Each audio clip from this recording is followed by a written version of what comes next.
Hello mga kabatang 90s, tingnan nyo kung anong meron tayo ngayon. Voltes B, FA, full action to mga kabatang 90s. Ayan no, tingnan nyo yung print niya sa likod ng box. Box pa lang panalo na eh. Ayun sa side. Ganda no, box pa lang. Tapos nga makikita nyo dito mga kabatang 90s sa print niya sa box. Makikita nyo yung mga pwedeng gawin sa kanyo. Dahil nga fully fully action. Nagagalaw lahat ng party niya sa katawan.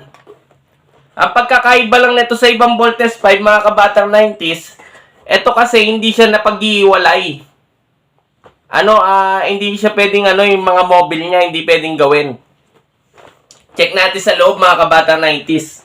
Pero syempre, bago ang lahat, gamit tayo ng gloves.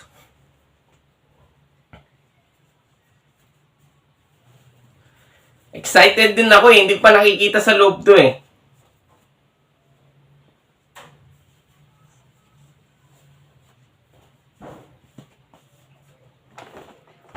Dito natin buksan sa may baba.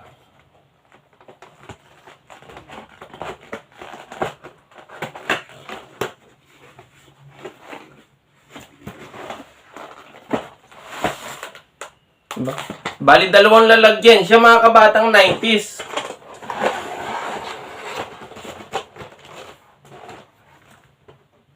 Tapos ito yung niya, manual. Siyempre, hindi na natin titingnan yan dahil Japanese yan eh. Tapos ito yung laman ng box niya mga kabatang 90s. Ito yung nandito yung pinaka-stand niya.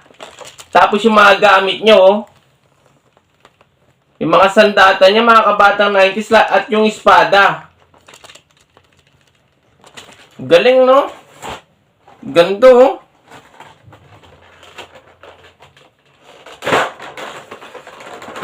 Check natin tong niya, swords.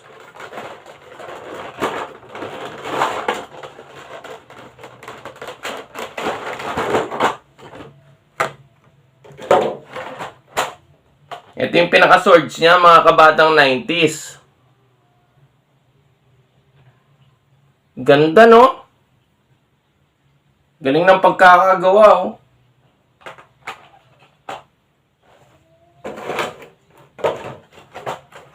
Tapos ito naman yung isa-isang lalagyan. Ito, may kasama siyang dalawang yung dalawang bala nung niya.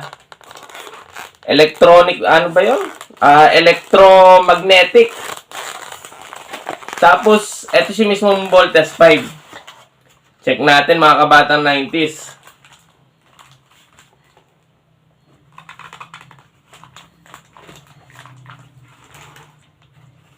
Ang ganda! Tingnan nyo mga kabatang 90s kung gaano siya kapogi. At ang bigat. Napakatimbang niya.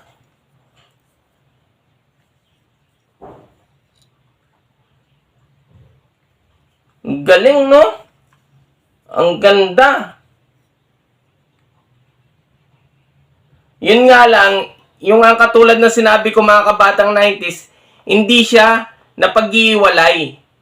Hindi katulad ng ibang Voltes 5. Pero yung kagandahan dito, advantage nito, fully action siya mga kabatang 90s. Lahat ng party ng katawan niya nagagalaw. Mga kabatang 90s, paki-like and share naman itong video natin at mga iba pang video. Abang lang kayo sa mga susunod pa na gagawin ko. Paki-follow na rin ang page natin sa YouTube, TikTok, lalo na dito sa sa FB. RNR Kapampangan Toy Collector. Sa ngayon mga kabatang 90s, hanggang dito na lang muna. See you in my next video!